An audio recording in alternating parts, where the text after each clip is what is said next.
Hi hello ಎಲ್ಲರಿಗೂ ನಮಸ್ಕಾರ. ಸುದ್ದಿಸಾಗರ್ ಈ ಚಾನಲ್ಗೆ ಸ್ವಾಗತ. ರಾಮಾಚಾರಿ ಇಂದಿನ ಸಂಚಿಕೆಯಲ್ಲಿ ಏನಾಗ್ತಿದೆ ಅಂತ ನೋಡ್ಕೊಂಡು ಬರೋಣ ಬನ್ನಿ. ಅದಕ್ಕೆ ಮೊದಲು ಯಾರು ಚಾನಲ್ಗೆ ಸಬ್ಸ್ಕ್ರೈಬ್ ಮಾಡಿಕೊಳ್ಳಿ, ಸಬ್ಸ್ಕ್ರೈಬ್ ಮಾಡ್ಕೊಳ್ಳಿ. ಸೆಕ್ಷನ್ ಮನೆಯಲ್ಲಿ ಸಿಟ್ಟಿನಿಂದ ನನಗೆ 1000 ಕೋಟಿ ಲಾಸ್ ಆಗಿದೆ, ಫೋನ್ ಮಾಡಿದರೆ ಒಬ್ಬರು ಬೇಕುಪ್ಪಗಳು ಫೋನ್ ಎತ್ತಾ ಇಲ್ಲ ಅಂತ ಹೇಳಿ ಸಿಟ್ಟಿನಿಂದ ಟೇಬಲ್ ಮೇಲೆ ಇದ್ದ ಟೀಪಾಯಿನ ಎತ್ತುಕೊಂಡು ಹೋಗಿದ್ದಾನೆ. ಆಗ ವಿವೇಕ್ ಡ್ಯಾಡ್ ಯಾಕೆ ಏನಾಯಿತು ಅಂತ ಕೇಳ್ತಾರೆ. ಆಗ ಸೆಕ್ಷನ್ ನೀವು ಸುಮ್ಮನಿರು, ನನಗೆ ಸಖತ್ ಕೋಪ ಬರ್ತಿದೆ ಅಂತ ಹೇಳ್ತಾನೆ. ಆಗ ಚಾರು ಮನಸ್ಸಿನಲ್ಲೇ ಬೆಂಕಿ ಬಿದ್ದಾಗಿದೆ ರಾಮಾಚಾರಿ ಅಂತ ಹೇಳ್ತಾಳೆ. ಆಗ ರಾಮಾಚಾರಿ ಕೂಡ ಮನಸ್ಸಿನಲ್ಲೇ ಬಿದ್ದಿರೋದು ಕೆಡೋ ಬೆಂಕಿ ಅಲ್ಲ ಮೇಡಮ್, ಪೂರ್ತಿಯಾಗಿ ಸುಡೋ ಬೆಂಕಿ, ಸುಟ್ಟು ಬೂದಿಯಾಗೋ ಬೆಂಕಿ ಅಂತ ಹೇಳ್ಕೊಂಡು ಮುಗುಳ್ನೋಗ್ತಾರೆ.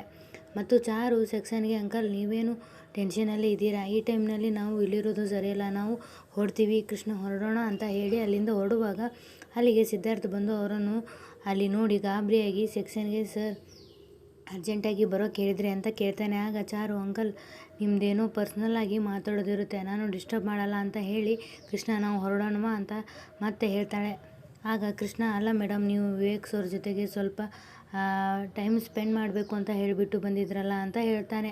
ಆಗ ವಿವೇಕ್ ಹೌದು ಚಾರು ಅಂತ ಹೇಳ್ತಾನೆ. ಆಗ ಚಾರು ಹೌದು ವಿವೇಕ್, ಆದರೆ ಇವಾಗ ಸಿಚುವೇಶನ್ ಸರಿಯಿಲ್ಲ ಅಲ್ವಾ, ನಾವು ಮುಂದಿನ ಸಲ ಮೀಟ್ ಮಾಡೋಣ, ನಾನು ಇವಾಗ ಹೊರಡ್ತೀನಿ ಅಂತ ಹೇಳ್ತಾಳೆ. ಆಗ ವಿವೇಕ್ ಚಾರು ನಾವು ಅನ್ನುವಷ್ಟರಲ್ಲಿ ಸೆಕ್ಷನ್ ವಿವೇಕ್ನ ತಡೆದು ಚಾರು ನೀನು ಹೋಗ್ಬಾ ಅಂತ ಹೇಳ್ತಾನೆ. ಆಗ ಚಾರು ಬಾಯ್ ವಿವೇಕ್ ಅಂತ ಹೇಳಿ ಅಲ್ಲಿಂದ ಹೊರಡ್ತಾಳೆ. ಆಗ ವಿವೇಕನಿಗೆ ಬೇಜಾರಾಗ್ತದೆ. ಆಗ ಸೆಕ್ಷನ್ ಸಿದ್ಧಾರ್ಥನಿಗೆ ಬನ್ನಿ ಕೂತ್ಕೊಳ್ಳಿ ಅಂತ ಹೇಳಿ ಸಿದ್ಧಾರ್ಥ್ ಈಗ ಏನಾಗ್ತಿದೆ ಅಂತ ಕೇಳ್ತಾನೆ.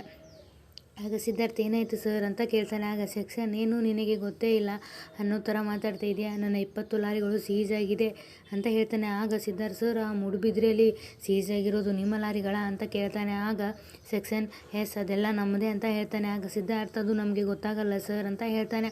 ಆಗ ಸೆಕ್ಷನ್ ನನಗೂ ಈಗಲೇ ಇನ್ಫಾರ್ಮೇಷನ್ ಬಂದಿದ್ದು, ಹಮಾರ ಮಾಲ್ ಸಬ್ ಸೀಸ್ ಹೋ ಗಯಾ ಅಂತ, ನಿಮಗೆ ಏನೂ ಗೊತ್ತಿಲ್ಲ ಅಂದರೆ ಇದು ಹೇಗಾಯಿತು ಅಂತ ಕೇಳ್ತಾನೆ. ಆಗ ಸಿದ್ಧಾರ್ಥ್ ಸರ್ ಅದು ನನ್ನ ಲಿಮಿಟ್ನಲ್ಲಿ ಇಲ್ಲ, ಬೇರೆಯವರ ಕಂಟ್ರೋಲ್ನಲ್ಲಿ ಇದೆ, ಅಲ್ಲಿ ನಾವು ಏನು ಮಾಡೋಕ್ಕೆ ಆಗಲ್ಲ ಅಂತ ಹೇಳ್ತಾನೆ. ಆಗ ಸೆಕ್ಷನ್ ಇಷ್ಟು ದಿನ ಯಾವ ಪ್ರಾಬ್ಲಮ್ ಆಗಿಲ್ಲ, ಈಗ ಒಮ್ಮಿಂದೊಮ್ಮೆಲೇ ಇದೆಲ್ಲ ಹೇಗಾಯಿತು ಅಂತ ಕೇಳ್ತಾನೆ.